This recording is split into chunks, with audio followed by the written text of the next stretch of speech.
Welcome to Bravo Team, our second G.I. Joe show looking at all the secondary G.I. Joe material.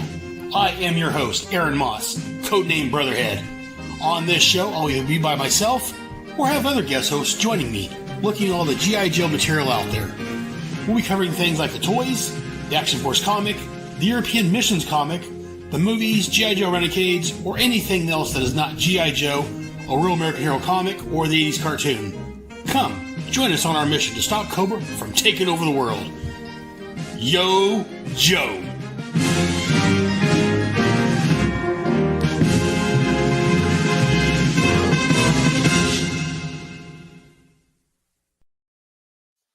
Hello, everyone out there in YouTube land and anyone else listening to the podcast. This is Friday, March the 21st. Normally, the third Friday of the month, I do my unboxing review show.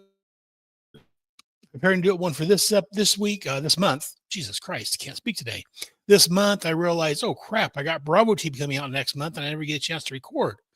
So I sent a feelers out to the guys so you could join me to talk about Bravo Team.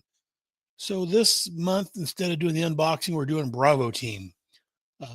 We'll get to that. But before I get to that, I do want to say that this episode is sponsored by Big Danny Cool and Sean Adams. Thank you both very much. Over on the Patreon, patreon.com/headcast network. Also, especially if you're listening to the podcast, before listening to this episode, make sure you've listened to G.I. Joe, Real American Headcast, episode 61. Because this issue goes directly from that book.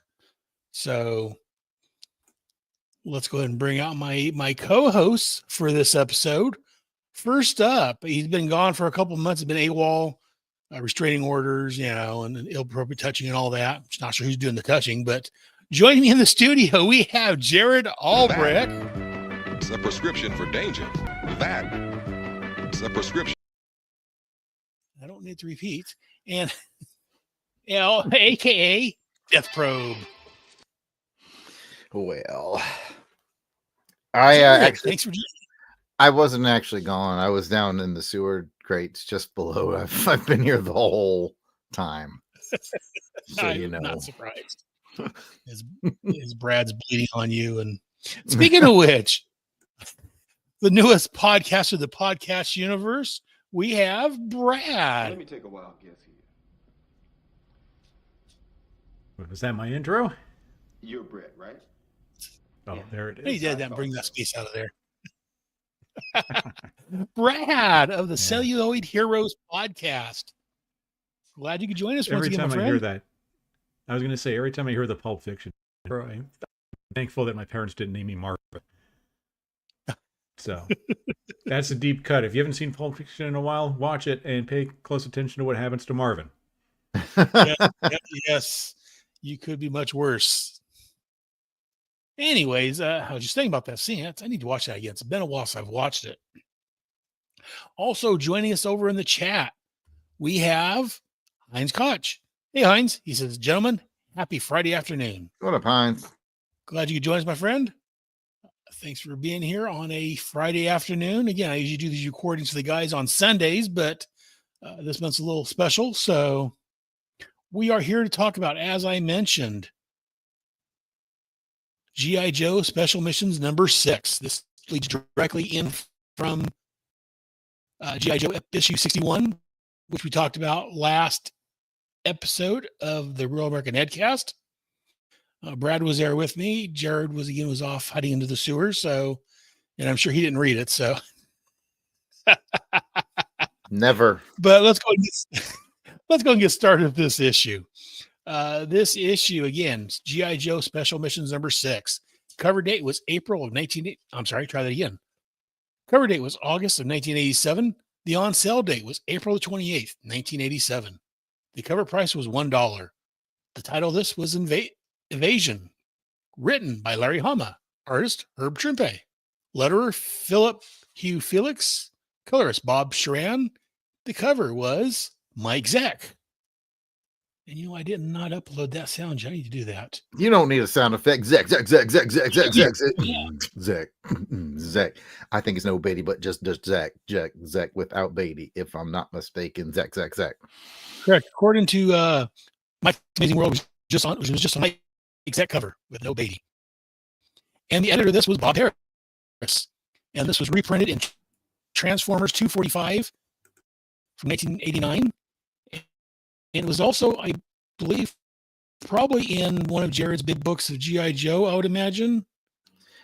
Probably. I recently sold off the complete collection because I used that money to pay for the giant omnibus thing.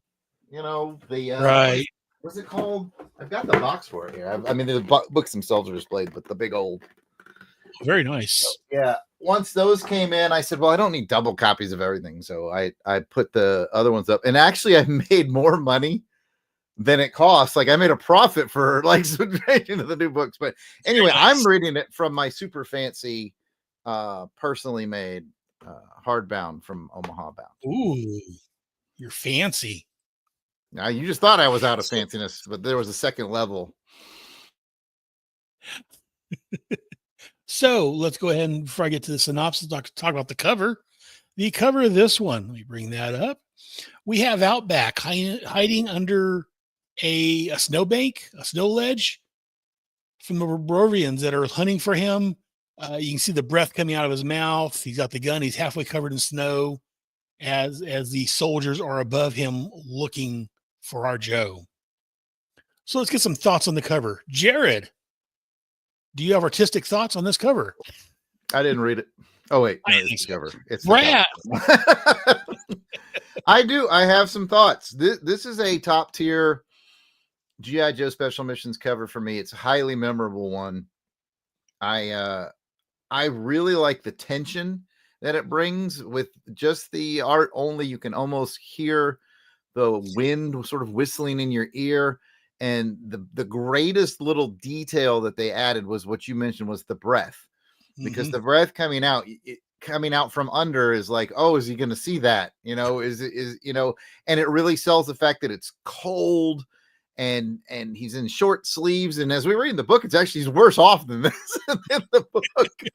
But it is one of the greatest covers I've ever seen at creating that that tension, you know, like when you watch a movie and there's like a guy and he's like doing espionage things and the soundtrack's like the dun, dun, dun, dun, and like a spotlight hits him and it's like, you know, like, are they going to see him? It feels like that one high strung note, like, oh, and it's just executed wonderfully. Very nice. And Brad, do you have thoughts on the cover? Yeah, you know, Jared already capably described it, how it works artistically. I just want to give a little shout out to the use of color in it. There's a real nice use of blue and black and white in the background. That use of blue in the sky really kind of does a great job of communicating winter, where the quality of light just looks a lot different, and that's a really difficult thing to really portray. And I guess also the framing of Outback in the foreground as the bad guys are literally right on top of him is another one of those great covers that just kind of tells a story. And, you know, I think of Special Missions covers, it's probably my favorite. I just remember seeing it on the shelf on the rack at the newsstand, because we did not have a comic book shop in my town until I think 1989, and this is a little earlier than that, I believe. But it just really leapt out at me, and I think it just really does a nice job of summing up what you're going to get in the issue. And it's also, I gotta say, free of my favorite Cobras to dislike, being Toe-Jam and Xanax and Dr. Brainfart and Sir Pantless and Craptor. So you know, I gotta be honest. So bitterness yeah, I'm just gonna soaking in today. But I said it with a smile on my face. I hope that came across to the listening after the fact, you know. But that, you know, that's my thing, and that's my Special Missions thing. So it is a fine cover, and I think one of the best that was produced in the Special Missions line. And I say at this time in the run of Real American Hero, one of the better covers that we saw in this year. Yeah, before I get my thoughts, Steve Martin looks like joined us in the chat. What's up, He Steve? says, "Good afternoon, Joe lovers. Thanks for joining us, Steve. Glad you could be here, man. And anyone else in the chat, if you have thoughts on the cover, want to give your own rating, feel free to throw it out there and I can read it off in the air. My thoughts on this. Yeah, you guys have summed this up perfectly. Yeah, like Brad said, that but beautiful night sky showing that, you got the darker blue and then you got a lighter blue streak to show like the wintertime sky. Yeah, you can see that Outback is freezing in that snow. You can almost hear his teeth chattering as he's sitting there hiding from these enemy soldiers.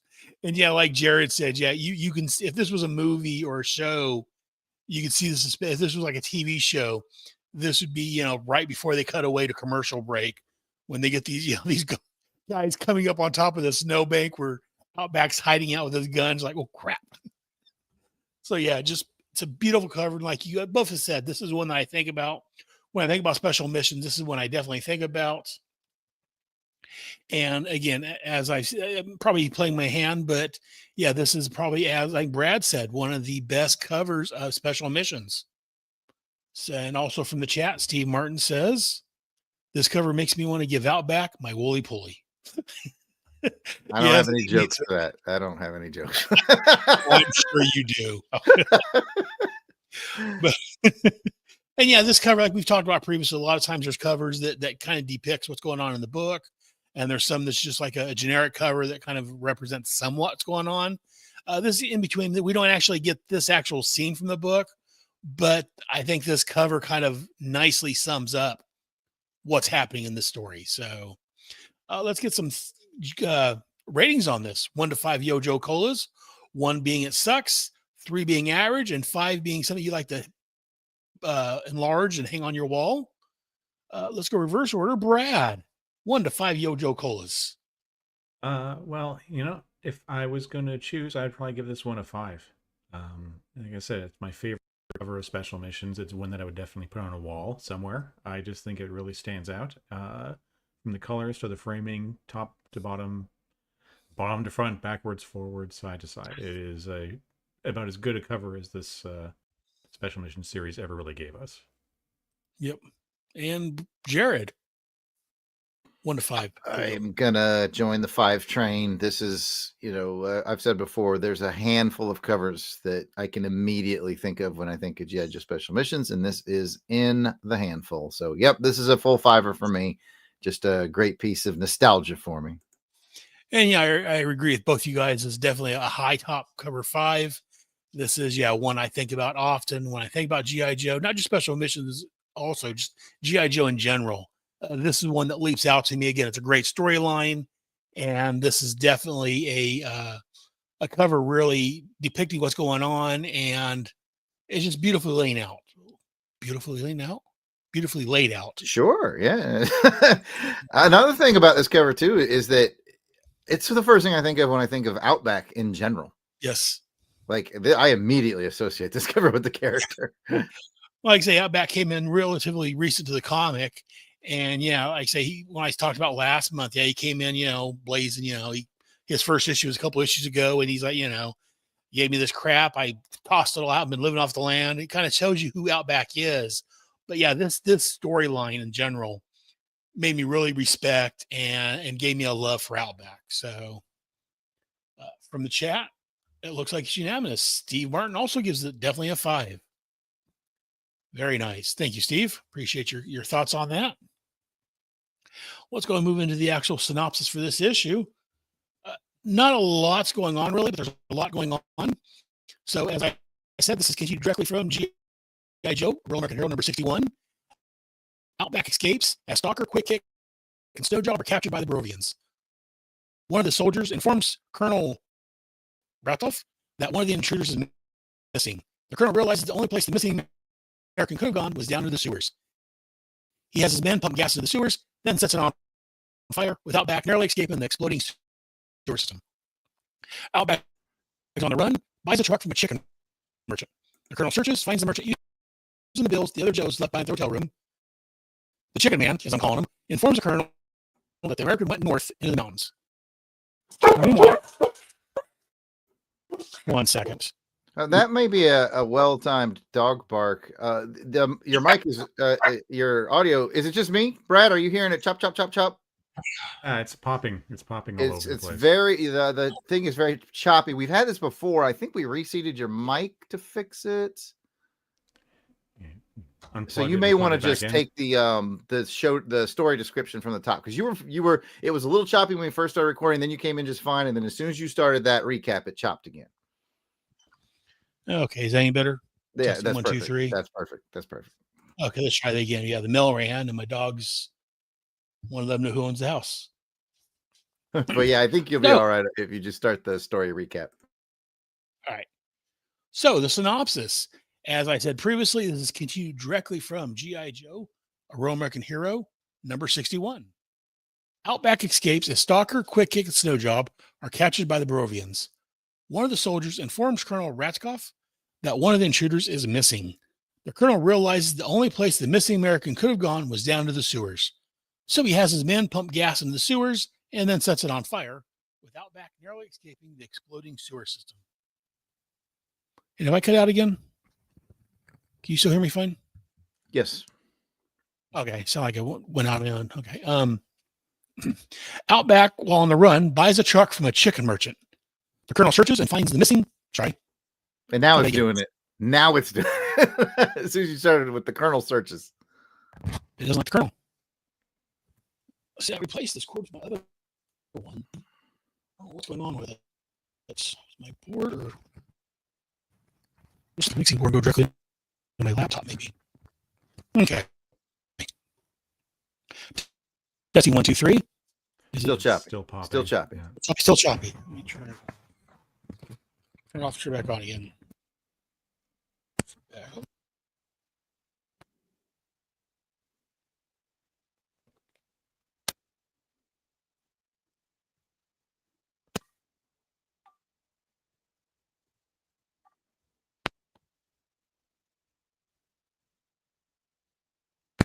There. Okay, testing 1, 2, 3. Colonel? The Colonel? KFC? Loud and clear. All right. Sorry for the delays, people that's watching out there in YouTube land. People on the podcast will never hear this. So anyways, Outback, while on the run, buys a truck from a chicken merchant. The colonel searches and finds the merchant by using the bills that the other Joes left behind at their hotel room. The chicken man, as I'm calling him, informs the colonel that the American went north into the mountains. Meanwhile, in said mountains, Outback picks up a hitchhiker who tries to carjack him. Outback, being the badass he is, takes the car thief out. Try it again. Outback, being the badass he is, takes the car thief out.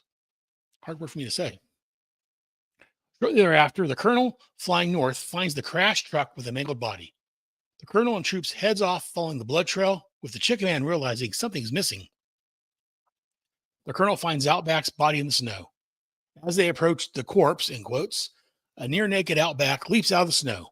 At this point, the chicken man realizes that he gave the stranger one of his chickens also. Outback forces the colonel to fly him to a certain coordinate and takes out the helicopter's radio and navigation system. Once at his destination, Outback leaps out, telling the colonel to head back and keep above the cloud cover. Being an idiot, the colonel has his pilot descend after the fleeing American, which gets them shot down by, I believe it's the Austrian military. The military has captured Outback, who is asking for the American embassy. And that is G.I. Joe Special Missions number 6. So let's get some thoughts on this issue. Jared, it's been a while. Do you have any notes?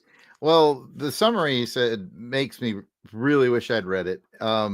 So it sounds exciting. Even pull you out. No, of course I've read this one a few times. This is one of those special missions issues that I had before I moved to Germany as a kid, as I've talked about, I think, on our Joe podcast, and I might have mentioned it on yours as well. Like, special missions was sort of ramping up, and then I moved to Germany, and they didn't really carry it over there. So it's like the first 8 or 9 are the ones I had, and that was about it. So I'm very familiar with these. I didn't really have to read it, but a couple of things. I think you've mentioned it before. I just don't listen to you, so I'm not sure. That is a good plan. But I'll just do a couple standout things, and so then Brad can talk about things as well. Like this is one of those, I guess, rare times where the special missions has a direct connection to what's going on. That Larry was kind of in the regular title. Larry was able to sort of expand his storytelling. I think he was dabbling and having some fun with that. I like the interesting mix up of the team. I'm a big Stalker fan, and then you have Snow Job and Quick Kick, which are like the two opposite ends of the spectrum for who you might want to bring to a snow mission. The Quick Kick doesn't even have shoes, man. And then at the end of the day, it's really Larry. I think taking this opportunity to flesh out who Outback is. I think he had his good storyline, and then he said, "Oh, I can use this opportunity to flesh out." And I don't know what kind of hand Hasbro had in that, new character, get some spotlight or whatever. But this special missions always felt like the less Hasbro influenced book that Larry was doing. So I like to think that he just did it for fun, but who knows? Aside from that, it's a great, escape, chase and evade storyline, which is, I think, Outback's real specialty. He doesn't have to be the super tough guy, but he's a very crafty guy and very wily and use your resources. And I think that's neat. And I'll just say it features, one of my very, very favorite Joes, which is Stalker. And that will be my favorite moment is when Stalker basically uses the old tactic of, if they're trying to get information from you, one of the tactics is to tick them off so that they actually knock you unconscious, because an unconscious man can't give up information. So is that something they train you in the military, or is that just something he's picked up on his own, or is that? Yeah, that's a military training technique. And so I love how he's just like what do you call him, sissy boy or something like that. Let me know when you can start hitting like the big boys do. Yep. And it's just fun to see, Stalker provoking like that. He's like, well, you torture somebody enough, they might give up somebody like Outback, just because the human body can only take so much. I like to think Stalker would never give him up, but it's, use the technique, make him mad enough to knock you out, and now you get nothing from you. But with that very distinct moment that I get a kick out of, I'll leave the rest to Brad. So, Brad, thoughts?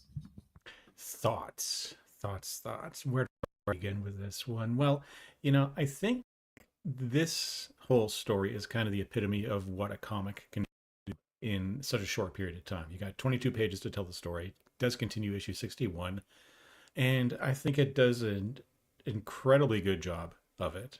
This is one of the great things about comics that TV and movies can't really do, is tell a story, contain story in a very short period of time like this.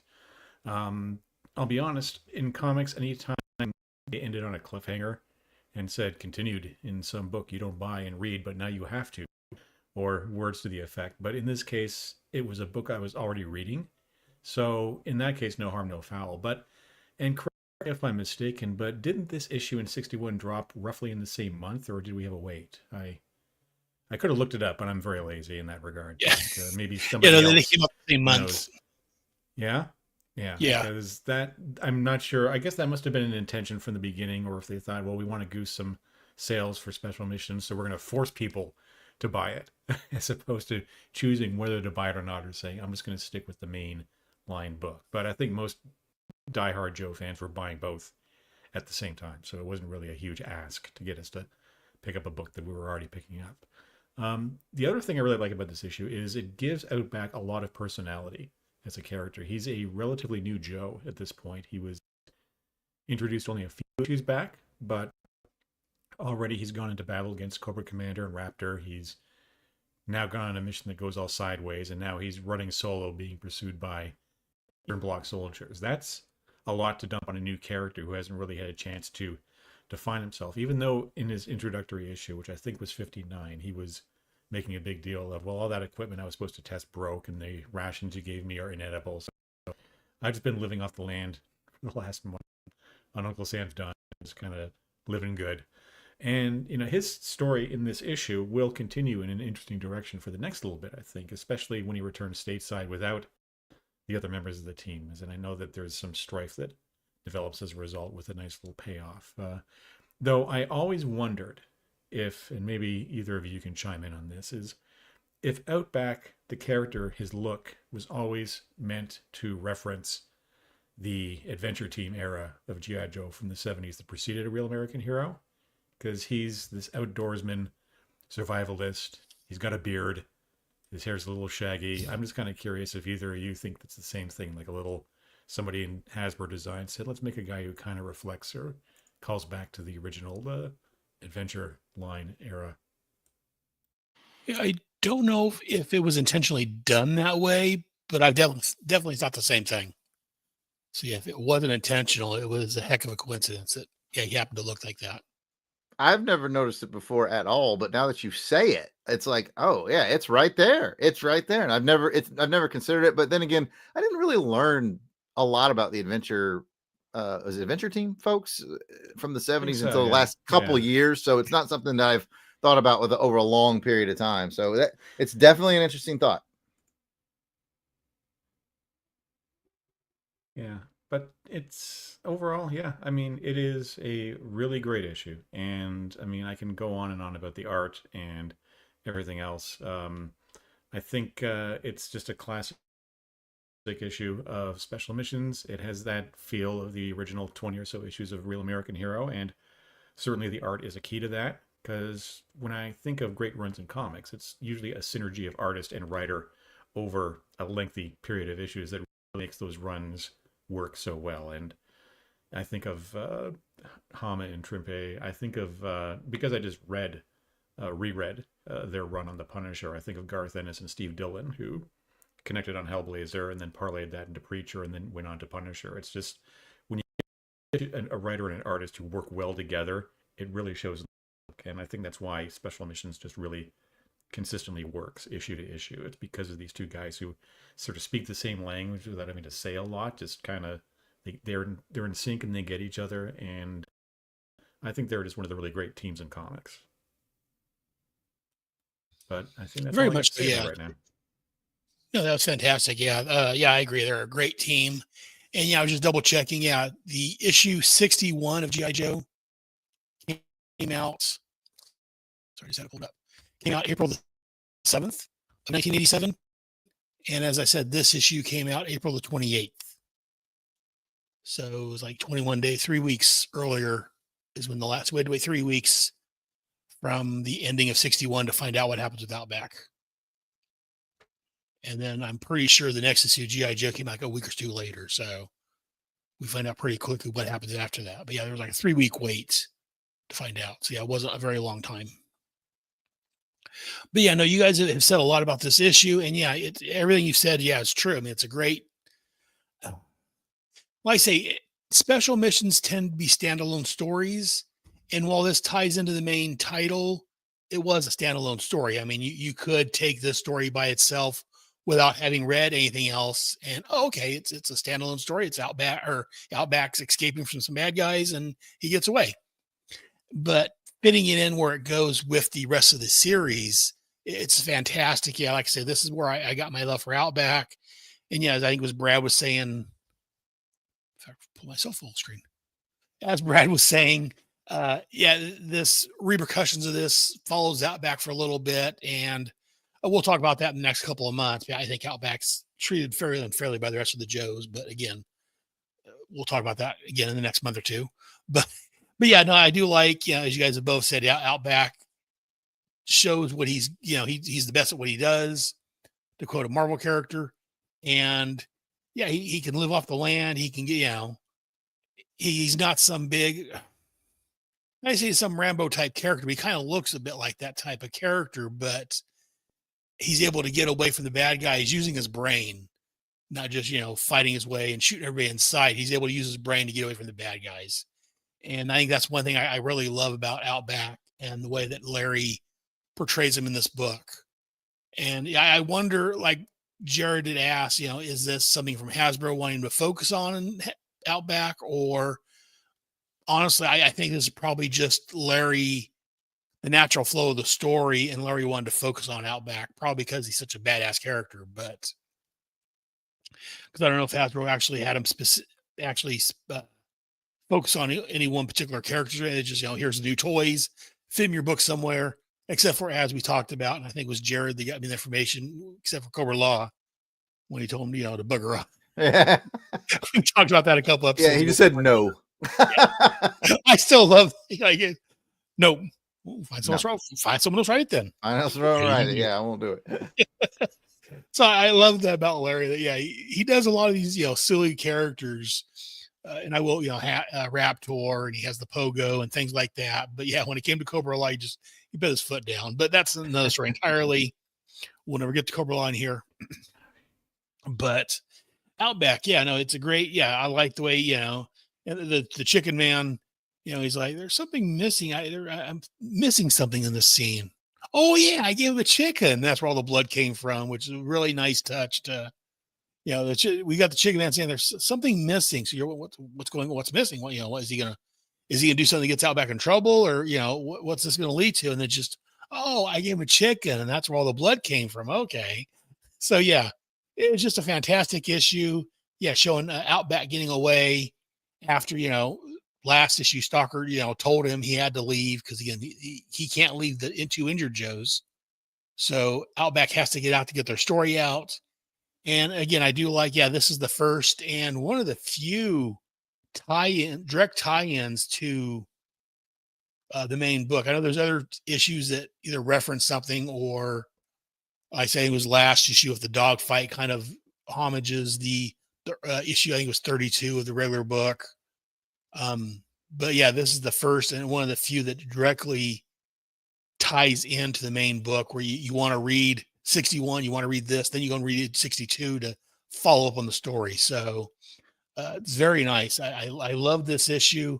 Like we've all said, when I think of G.I. Joe, when I think of special missions, this is one that immediately pops to mind, this entire storyline. Because again, this is my first major G.I. Joe storyline when I got into comics. And buying books myself. So it's a fantastic story arc to come in on, I think. But that's my thoughts on it. It was a fantastic issue, and I can't wait to continue talking about this. This is a storyline that I've been dying to talk about since I started doing this show so many years ago. It's one I was really looking forward to. So your time has come. Yes. So yes, the next couple of months I'll be very happy. And we'll be talking about that. But like I say, if anyone's in the chat has any other thoughts on this, feel free to throw it out there. But this was G.I. Joe Special Missions number 6. Jared, any other thoughts on this issue? Anything we've missed? Anything else you want to cover? Sure. I will add just a bit of trivia because while you guys were chatting, I was looking up to see if there was any influence from Adventure Team. And I honestly didn't find anything, but I did find something that I thought was interesting. There is a bit of trivia out there on gijoe.fandom.com. It's basically the G.I. Joe wiki, Joepedia, as it's known. And it says the word survival on Outback shirt is actually an acronym taken from the 1969 edition of the U.S. Army Rangers Handbook. And I know you guys want to know, so I'm going to tell you. All right. S, size up the situation. U, undue haste makes waste. R, remember where you are. V, vanquish fear and panic. I, improve your situation. V, value living. A, act like the natives. And L, learn basic skills.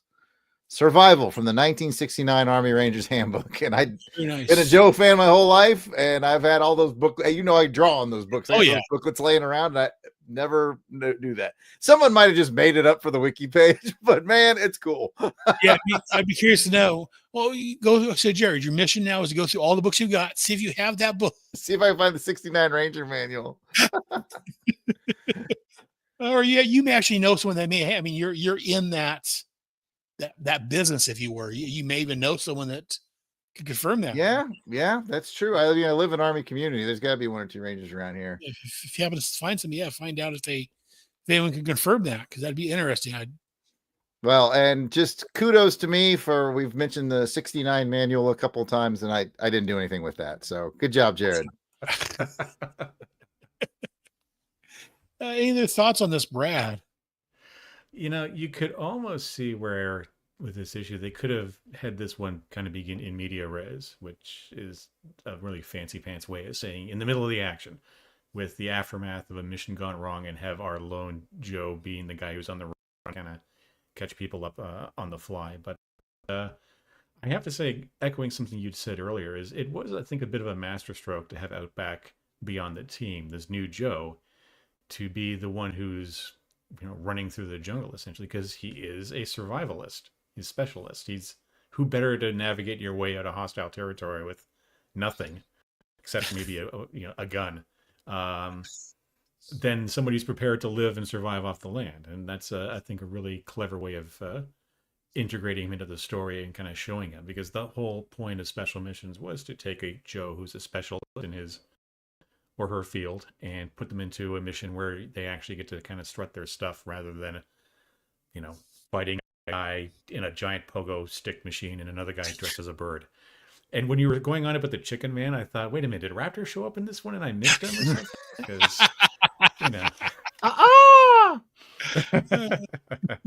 Hey, the only other thing I have the scourging of Raptor. well, that's why I'm here, though. That's why I keep asking me to come back, because you want to hear what I have to say about Big Bird. Speaking of birds, in a completely unrelated manner, I'm going to take a cue from Kevin, who does an amazing Freedom the Eagle cry. I'm just looking through the issue, and there's an ad for Marvel Supermart, which has got the Silver Surfer on it. And it's just one of those ads where, check out comic book stores in these areas. And I only just noticed that for Canada, they list all of 3 comic book stores, 2 of which I actually had occasion to visit back in the 1980s. Nice. There was the Grey Legion in Toronto and the Comic Connection in Hamilton, which is maybe about a 30-40 minute drive west of Toronto. And I actually had occasion to visit both of them back in the 80s. They are both long gone now, unfortunately, and I'm quite certain most of the, if not all the comic book stores in this ad have closed or renamed or gone their own way. But it was just kind of neat. I'm like, oh gosh, I've actually been to these places. So very nice. That's what I have to add. Nobody likes to show off, Kevin. I mean, Brad. and from the chat on that note, Steve Martin says, one of my favorite parts of the story is how a Joe is completely out of his element, but overcomes all obstacles. Proven Outback is part of the BAG sub-team. Badass Gingers. Very nice. I like that. So yeah, no, that's definitely true. Brad's got me combing the ad now to see if I've been in any of these stores. I want to be cool like Brad. Damn it. I'm gonna admit, it's a thing I do anytime an issue of G.I. Joe or Special Missions, I'm pulling it out of the long box to review. I always look at the ads and I always like, did any of the places I visited, and which would not have been pretty cool, actually, though, man. It would be that's neat. Canada or North Carolina I would have had at that time. So it's like, did I visit this place? Are they still around? Sometimes I'll go the extra mile and Google them if they're in Massachusetts, at least. Like, does this place still exist? Can I go visit it and check it out and everything? But most, but not all of them are gone. So, wow, that's a sad state of affairs. Yeah, most of them are gone at this point. But you did motivate me to check. My North Carolina comic book store from when I was a kid was Dragon's Lair Comics in Fayetteville, North Carolina, and then I shot there again that was my first duty station when I was joining the Air Force. So I lived there twice. So I shot there twice, and I just Googled it, and it's still open. So now you've made me happy for the rest of the day. Very awesome. Well, my local store here in Massachusetts is the Outer Limits in Waltham, and he's been there since the early 1980s. So I don't think he ever advertised in any of these books, but he's been around a while. Love to hear it. Yeah, see, the comic shops I went to back in the day, they're all closed down now. The main one I went to, Coppa Comics, the owner passed away here about a decade ago. And there's a couple here in Fresno that I went to once in a while. They're still open. I have to wonder, and you both may have a better idea of this, is I seem to, anytime I go to a community or whatever and I have time, I'll do a little search, say, okay, is there a comic book store here I can go check out? And I usually find some, but it doesn't seem like a lot of comic book stores are opening these days. It's just sort of the old guard that are hanging on, and you kind of have to wonder. You kind of have to wonder how many of them are going to continue. At a certain point, the owner ages out or passes on or whatever. Anybody who I've talked to a few store owners, like the real interesting divide to me, and I'm glad we can make your show 45 minutes longer, Aaron. The interesting divide to me is just what you said, Brad. New stores, like everybody I know, every guy I know who's opened up a store, let's say within the last 5 years, has said, man, you've got to do gaming. Like gaming is what keeps the store open, not comics. You know, we have comics, but it's all about Magic and the tabletop gaming. And like, that's where the money is if you're going to be successful. And then on the flip side of that coin, it's the old head guys who have been running shops since the 80s or 90s. For some reason, they're able to keep like one of my best friends, Rob, owns a comic shop in Montgomery. He's owned it since the early 90s. And he almost exclusively focuses on comics. I mean, he's got, you know, some of the pop vinyls and the figures, you know, the ephemera, but like his soul of his shop is comics. And it just feels like unless you got that foothold, you got it back in the 80s and 90s, like it's almost like two different stores. And that's what I've noticed. There's a let me just jump in quickly. There's actually one store that has opened in this area within the last 7 or 8 years, up in Lexington, Massachusetts. It's called Omar's World of Comics, and I've been to a few times. And basically, the person who it's named for is a young man, comic book fan, special needs, and they created the store to give other people with special needs, whether it's autism or whatnot, a place to work and get that retail experience. And it's kind of a hybrid. They have a cafe there, a little restaurant. You get a sandwich or a coffee and sit and read. You have a section for the comics. You have a section for, you know, Funko Pops and things like that. But they also have another room which is just for gaming. So people will convene there on weeknights with their, whether it's Magic the Gathering or Dungeons and Dragons, and they'll have role-playing games and stuff like that. So I think a lot of the new stores are the stores that are finding success are the ones that try to become more community space rather than just a place to buy something. Yeah. Mm-hmm. So I've got in my town, I live in Sanger, California. There's one comic shop that opened up 5 years ago, maybe something like that. It's a newer place. And I don't know how he's doing. He's moved shop once because the rent was too high. And where he's at now, I used to go there, but I stopped going because he's having distribution problems. And he didn't get any comics for a couple of weeks, month. And then he started getting Marvel books, but he wasn't getting any DC books or G.I. Joe books. And right now, it's the only thing I'm buying my Nightwing for my son. And then, like, so I'll get the Firestorm that comes out, or right now, the Project Atom, whatever it is from DC. And then my G.I. Joe books, he wasn't getting them. So I switched to a different comic shop because, an older one that's been there for decades. And this one I go to now, it's the town in Fresno, next town over on the way home from work. It's like a little hole in the wall that, he deals in comics, but he's also got some pops and some figures, and he mainly deals in the comics. And this is a comic shop that's been there since probably the 60s or so. It's been there forever. But it's this little hole in the wall. Another shop here in Fresno that's been there was back in the 80s. It opened up in the late 80s, I think it was. He just closed down somewhat recently because of rent. It was getting too high. And some other guy bought his collection and opened a new shop elsewhere. And I've been there once or twice. And he's got, the comics. He's got the collectibles, a little bit of everything. And a third shop I'm going to mention, or fourth, I've lost count. Legends is another comic shop that I go to in Fresno. They've got two shops, and they've got the comics and the collectibles and all that. But like I think was Jared was saying, in the back section of the place, they've got tables set up for gaming, for either role-playing games or tabletop games and things like that, miniatures and all that. And so, you've got to survive. You've got to have more than just the comics. You've got to have the pops, this and that. And it helps to have some place where people they can buy their games or whatever it may be, miniatures or whatever, and have somewhere there they can play. It definitely draws people in. Have either of you had an instance where you felt like you were betraying your regular comic book store, going to a different one, or is it just a free-for-all? For me, I've rarely lived in maybe twice I've lived in a city where there's more than one shop. And then I do have a lot of loyalty to my shop, and I like I'll only go to the other shop if I'm absolutely looking for something super specific that my shop didn't have or couldn't get. That's the way I feel about that. But like you, Brad, I travel a lot for when I was teaching leadership classes. I was traveling all over, and I would check shops wherever I was, and I didn't feel bad about that. But like in town, I would pick one and stick with it. I do the same. Yeah, I always, anytime I go to a comic book store, like wherever, if we're in New Hampshire or other part of Massachusetts or wherever, and there's a comic book store, I will always go in and I will always buy something. I will never leave empty-handed, even if it's just something I'm not terribly interested in. I'm like, okay, I'll grab it just so they can make a little bit of money off of me. But when I lived in Brockville, which then is now was a city of about 20,000 people, we had the one comic book store, which was the Comic Cave. And they opened a few years after I moved there. So finally we had a comic book store. But then a couple of years after that, a second comic book store opened up in the mall. And I heard about it, so I was like, oh, I'll go check it out.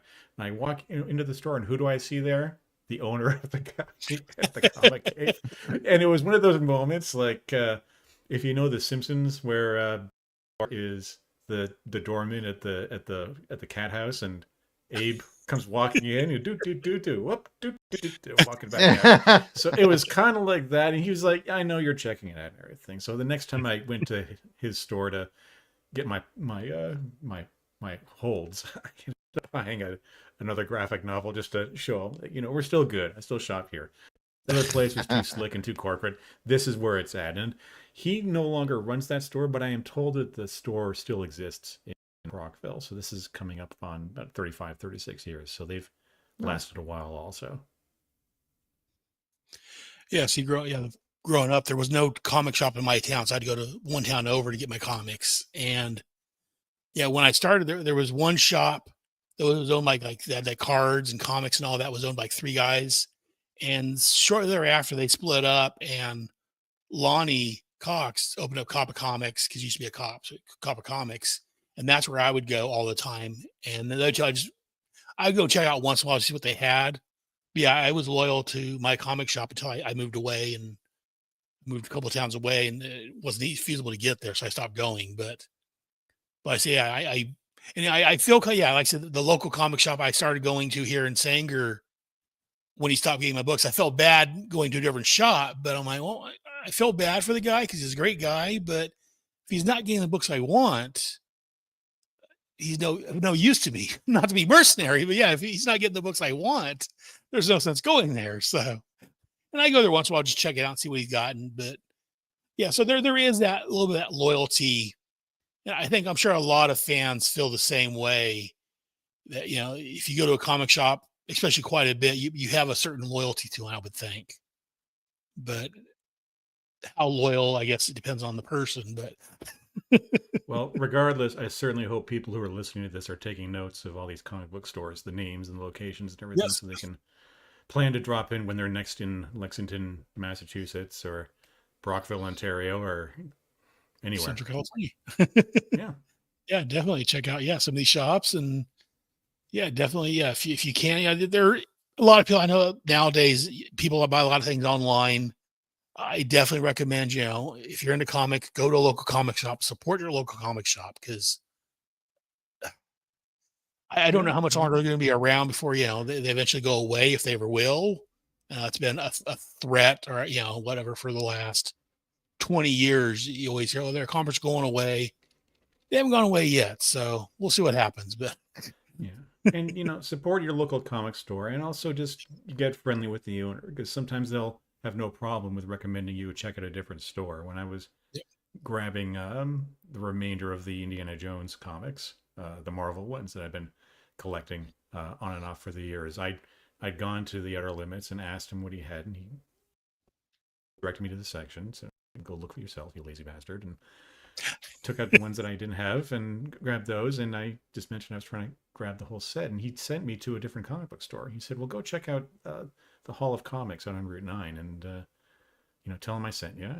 And the guy actually was very helpful. He went into the back and rummaged through and everything and pulled out what he had just because of the recommendation from the guy at my regular store. So, they help each other out. Oh, yeah. But you have to help them out. You have to help keep them in business. So, yeah, well, support your local comic shop. Every May when there's free comic book day, people go to your local comic shop, and yes, you get free comics. But while you're there, buy something. Yeah, the comics are free. That's here in a couple months. Yeah, I say that to people. If you're going out for free comic book day, buy something in the store. Don't just grab the comics and walk away. Yeah, because the comics aren't free. The store pays for the comics. Right, they're free to you, but someone's paying for them. Yeah, the store pays for those comics. So Yeah, support them, buy, comics, buy, if they've got pops, buy something else from them to help, That's what I do. I go pick up some free comics and I look, what else got here I want to buy? Didn't he? Oh, I didn't need to get this. Because again, I feel bad going and just getting free comics and running away. I want to, because again, like we said, I know that while they're free to me, the store owner's buying, paying for them. So definitely try to help. And that's what they're there for. It's not, honestly, Free Comic Book Day isn't for us geeks to get more free comics. It's there to draw in the younger kids, the new people that's maybe never been to a comic shop to come in and buy a comic, get a free comic. And while I'm here, let me look around and maybe get some new blood into our field. Because I've talked about, us old people are going to die one of these days, some sooner than others, but for myself. But yeah, they need to pump some fresh blood into the comics and, the comic stores to, for it to continue. Because they can't keep relying on his old farts to keep them alive. Very true.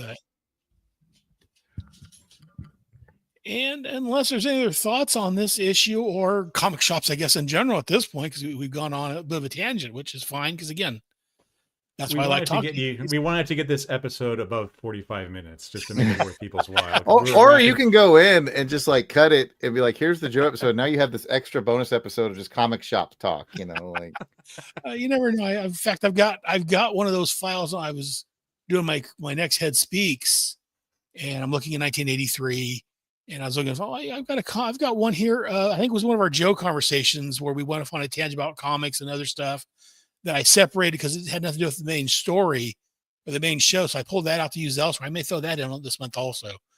So maybe something here. Maybe I don't know. We'll see when I'm editing. That's where I'm at. But Aaron Moss's warmed up leftovers episode. You never know. Well, but still, heat you a plate. What's that, Brad? You'll heat up a plate for them. Yep. Put it together and slap on the table. Dry turkey and gravy and everything and some comics.